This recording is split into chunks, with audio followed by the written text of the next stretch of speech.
Hello दोस्तों, नमस्कार। SM किसी चैनल में मैं आप सभी लोगों का दिल से बहुत बहुत स्वागत करता हूं। फर्स्ट टाइम विजिट किया चैनल को सब्सक्राइब कर लेना। फ्री स्टॉक मार्केट क्लासेस इस चैनल को भी चाहो तो फॉलो कर सकते हो, सब्सक्राइब कर सकते हो। यहाँ पर भी बेल आइकन को हिट करके ऑल जरूर सेलेक्ट करके रख लेना। चैनल का लिंक आपको ऊपर आई बटन पे नीचे डिस्क्रिप्शन में मिल जाएगा। एंड उसी के साथ साथ आज ही के दिन इसी चैनल के ऊपर एक इंपॉर्टेंट वीडियो आ चुका है। इसको गलती से भी मिस मत करना, क्योंकि ये चीज़ें ना तो आपको कोई स्कूल में सिखाता है ना ही कॉलेज में कि पैसा डबल करने का बेसिक फॉर्मूला क्या है। तो लिंक ऊपर आई बटन पे दे दिया है। तो चलिए दोस्तों, फिलहाल इस वीडियो को स्टार्ट कर लेते हैं।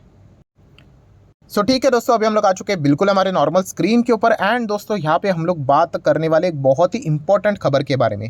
दोस्तों, भारत सरकार आप सभी लोगों को पता ही है, अलग अलग यहाँ पे रूल्स रेगुलेशंस कानून यहाँ पे बनाती रहती है, ठीक है।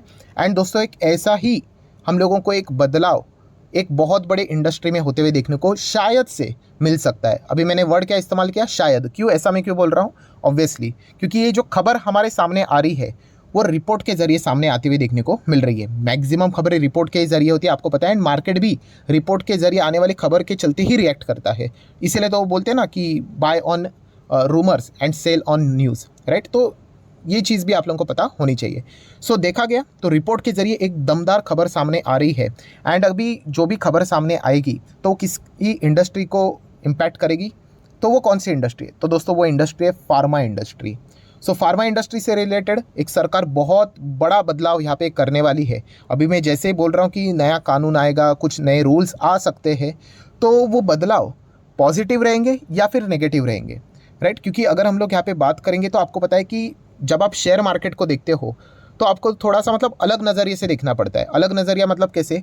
एक होता है शेयर होल्डर, एंड दूसरी साइड से अगर हम लोग बात करें एज अ कस्टमर भी। एंड ये हमेशा मैंने आप लोगों को बताया कि अगर शेयर होल्डर खुश होगा तो कस्टमर दुखी होगा, एंड अगर कस्टमर खुश होगा तो शेयर होल्डर दुखी होगा।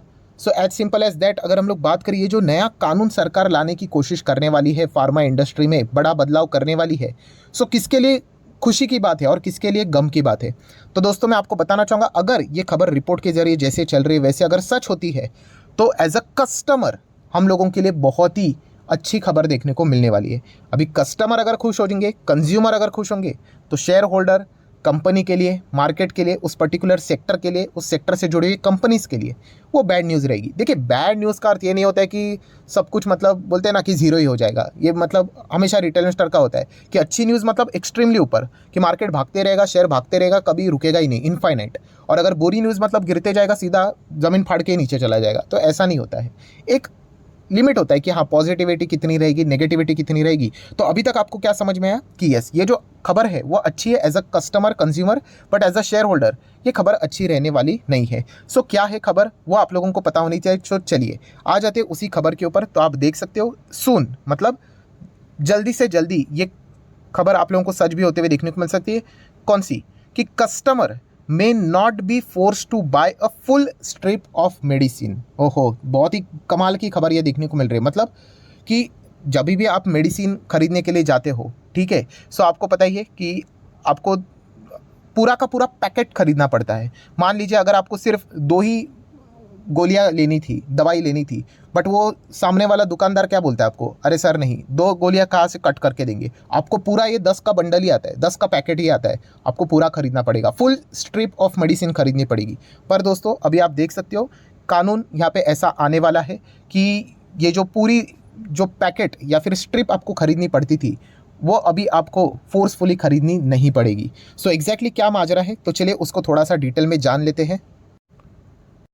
तो दोस्तों, आप देख सकते हैं फर्स्ट पैराग्राफ में लिखा हुआ है, you may not have to purchase the entire strip of a medicine when you need only smaller quantity in the near future, as the force buying of an entire strip not only leads to medical wastage as well as put excessive financial burden on customer. बिल्कुल सही जवाब। मतलब देखिए, medicine एक ऐसी चीज़ है, दवाई एक ऐसी चीज़ है जो कि एक आप बोल सकते हैं ज़रूरत, मतलब नेसेसिटी जैसी चीज़ है। थोड़ी ना कोई टाइम पास के लिए मेडिसिन खाता है, ये कोई चॉकलेट थोड़ी है। अगर देखा गया तो आप सभी लोगों को, जैसे मैंने कहा कि अगर आप दवाई लेने जाते हो, डॉक्टर ने बोला है कि 2 गोलियां खाओ या फिर 3 गोलियां खाओ, आप अगर 3 गोलियां मांगने जाते हो, आपको बोला जाता है नहीं, पूरा 10 का पैकेट आता है, वही आपको खरीदना पड़ेगा। मतलब अगर बेसिकली देखा गया कि एक गोली मान लीजिए 100 रुपीज़ की है, 300 रुपये में काम हो सकता था, आपको 3 ही गोलियां चाहिए थी, बट आपको क्या बोलते हैं, पूरा पैकेट खरीदो, 1000 का पैकेट लेना पड़ेगा। सो इसी चीज़ के चलते क्या होता था कि अगर हम लोग देखें तो लोगों के ऊपर एक्सेसिवली फाइनेंशियल बर्डन हम लोग को कस्टमर के ऊपर आते हुए देखने को मिलता था। एंड जैसे कि आपको बताया कि डॉक्टर ने बोला है कि 3 ही दवाई खाओ करके, तो बाकी बचा हुआ 7 थोड़ी ना खाएंगे, चॉकलेट थोड़ी है। तो क्या होता था, मेडिकल वेस्टेज भी होता था। तो सरकार ने इसलिए ये अभी फैसला, मतलब प्लानिंग चल रही है दोस्तों, जैसे मैंने कहा कि ये रिपोर्ट के जरिए चीज़ें चल रही है। जो भी व्यक्ति सरकार से जुड़ा हुआ है उन्होंने यहाँ पे ये पॉइंट सामने रखा हुआ है कि सरकार अभी ये सोच रही है कि इस चीज़ को यहाँ पे रोकेंगे। एंड वो क्या करने वाले हैं कि जो दवाइयाँ होती है उसमें जो पैकेजिंग रहता है दोस्तों मेडिसिन का, उसमें मॉडिफिकेशन लाने वाले हैं। मतलब उसमें हम लोग को यहाँ पे परफोरेशंस ऐड होते हुए देखने को यहाँ पे मिल जाएगी। अभी आप बोलोगे परफोरेशंस मतलब एग्जैक्टली क्या होता है, तो आपने देखा है वो टिकट होता है इस प्रकार का। अभी आपको 1 टिकट चाहे 2 टिकट चाहे, तो ये डॉट डॉट नज़र आ रहे हैं ना, इजीली आप तोड़ सकते हो ना इसको। अभी दवाई अगर आपको चाहिए होते तो आप क्या करते हो, कैंची लेते हो और काट, मतलब कट कर लेते हो, ठीक है। सो वैसा नहीं, ये जो डॉट डॉट्स रहते हैं दोस्तों, इस प्रकार से अभी आप लोगों को दवाई के पैकेजिंग देखने को यहाँ पे मिल जाएगी। एंड इस चीज़ के क्या होगा कि अगर किसी को चाहिए तो वो ईजिली, जो शॉपकीपर रहेगा वहाँ पे जो भी रहेगा, ठीक है, काउंटर के ऊपर, वो इसको इजीली टियर करके आप लोगों को जितनी दवाई चाहिए, कैप्सूल चाहिए, टैबलेट्स चाहिए, वो आपको इजीली दे सकता है। प्लस उसी से रिलेटेड कुछ और भी रूल्स है। कैसे कि हर एक स्ट्रिप के ऊपर, मतलब हर एक स्ट्रिप के साथ साथ जो इंडिविजुअली अगर कोई पैकेज अगर निकलता है उसके ऊपर आप लोगों को सारी चीज़ें लिखनी पड़ेगी। एक्सपायरी डेट से लेकर सारी वाइटल इन्फॉर्मेशन होती है, वो सारी चीज़ें आपको हर एक इसके ऊपर यहाँ पे लिखनी पड़ेगी। सो डेफिनेटली हम लोग यहाँ पे कह सकते हैं इस चीज़ के चलते कस्टमर को बहुत ही अच्छा खासा फ़ायदा यहाँ पे पहुँचेगा ही पहुँचेगा। But yes, as a pharma company अगर हम लोग यहाँ पे बात करें तो उनके लिए ये नेगेटिव खबर हम लोग को ज़रूर देखने को यहाँ पे मिल सकती है। सो दोस्तों, आप सभी लोगों को पता ही है कि जैसे ही ये सारी चीज़ें सामने आती है, पहले क्या निकलता है, पहले निकलता है ड्राफ्ट, जिसको हम लोग क्या बोलते हैं, कच्चा चिट्टा। फिर उसके बाद ये जितने भी मेडिसिन फार्मा इंडस्ट्री की हेड बॉडी, रेगुलेटरी बॉडी, उन सभी को ये भेजा जाएगा एंड उनसे सजेशन मांगा जाएगा कि इसमें क्या बेस्ट है और मतलब क्या ऐड करना चाहिए और पॉइंट क्या लेस करना चाहिए। और जैसे ये सारी चीज़ें हो जाएंगी तो फाइनल हम लोग को ये कानून आते हुए देखने को यहाँ पे मिल जाता है। तो फिलहाल अभी फार्मा इंडस्ट्री से रिलेटेड एक ही मेजर कंप्लेंट सामने आ रही है कि वो कह रहे हैं कि इस चीज़ के चलते क्या हो जाएगा, इनफैक्ट दवाइयाँ और भी हम लोग को कॉस्टली होते हुए देखने को मिल सकती है। कॉस्टली मतलब कैसे, तो उनका ये कहना है कि पहले कैसे होता था कि एक पूरा स्ट्रिप रहता था, उसके ऊपर पूरे डिटेलिंग होती थी, मैन्युफैक्चरिंग, एक्सपायरी, इसमें मतलब क्या क्या पॉइंट्स यहाँ पे रखे हुए हैं, वाइटल इन्फॉर्मेशन सब कुछ रहता था। एंड उसी से रिलेटेड QR कोड भी हम लोग को देखने को मिलता था, तो काम इजीली हो जाता था। अभी सरकार यहाँ पे क्या बोल रही है कि इंडिविजुअली जितना चाहिए उतना आप लोगों को यहाँ पे, मतलब सिंगल गोली चाहिए तो वो भी आप लोगों को मिलेगी और हर एक के ऊपर आप लोगों को इन्फॉर्मेशन लिखनी पड़ेगी। मतलब हर एक के ऊपर आप लोगों को क्या करना पड़ेगा, QR कोड भी यहाँ पे सेट करना पड़ेगा, ठीक है, बार कोड बोलो, QR कोड बोलो। एंड इससे रिलेटेड जो प्रिंट करने का रिलेटेड जो खर्चा है वो भी हम लोग को बढ़ते हुए देखने को मिलेगा। एंड अल्टीमेटली कंपनी थोड़ी ना अपनी जेब से भरेगी। सो पहले अगर मान लीजिए वही दवाई 100 की होती थी, शायद से 110 की हो जाएगी, 120 की हो जाएगी। तो ये भी फैक्टर हम लोग को आने वाले समय में देखने को यहाँ पे मिल सकता है। सो ये एक इंपॉर्टेंट पॉइंट है जो कि उन्होंने अपनी साइड से ये सारी बातें बोल के रखी हुई है। सो मोटा मोटी अगर देखें दोस्तों तो फार्मा इंडस्ट्री के लिए यहाँ पे हम कह सकते हैं कि मतलब बुरी खबर, मतलब वैसे तो बोल सकते अच्छी तो नहीं है, क्योंकि पहले अगर किसी को 3 गोलियाँ चाहिए थी तो 300 रुपये, मतलब पूरा का पूरा उनको 1000 का पैकेट खरीदना पड़ता था। अभी 300 रुपये में ही उनका काम हो जाएगा करके। तो इनके सेल्स भी हम लोग को शायद से डेफिनेटली डाउन भी होते हुए देखने को यहाँ पे मिल सकते हैं। सो इसका अर्थ क्या है कि क्या फार्मा इंडस्ट्री तबाह हो जाएगी, क्या ये इंडस्ट्री बर्बाद हो जाएगी, तो बिल्कुल भी नहीं। तो इससे रिलेटेड मैंने ऑलरेडी आप लोगों को बता के रखा हुआ था, कौन सा, कि इस रिस्क को क्या बोलते हैं।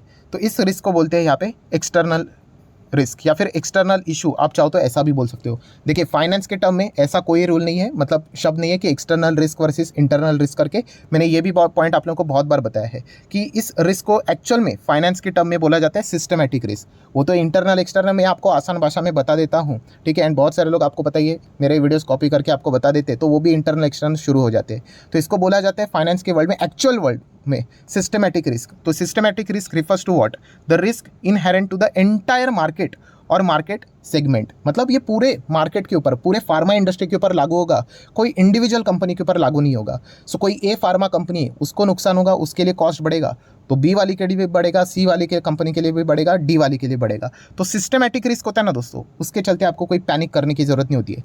तो पैनिक कब होता है दोस्तों, अनसिस्टमैटिक रिस्क के लिए। क्यों? क्योंकि ये रिस्क ऐसी रिस्क होती है that are not share with the wider market और इंडस्ट्री।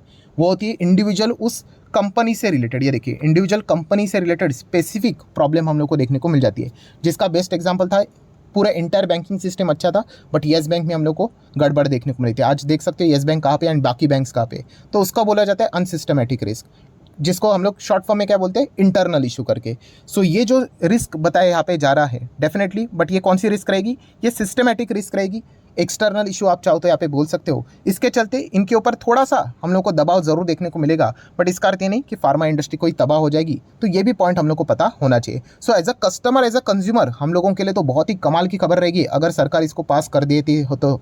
एंड कंपनीज के लिए हम लोग कह सकते हैं थोड़ा सा हेडेक यहाँ पे साबित हो सकता है, क्योंकि उनके कॉस्ट हम लोग को बढ़ते हुए देखने को मिलेगी। एंड कॉस्ट बढ़ेंगी, खर्चे बढ़ेंगे, तो प्रॉफिट गिरेंगे, मार्जिन गिरेंगे, राइट, ईपीएस गिरेगा, तो शेयर के प्राइस में भी हम लोग को वो एडजस्टमेंट देखने को मिल सकता है।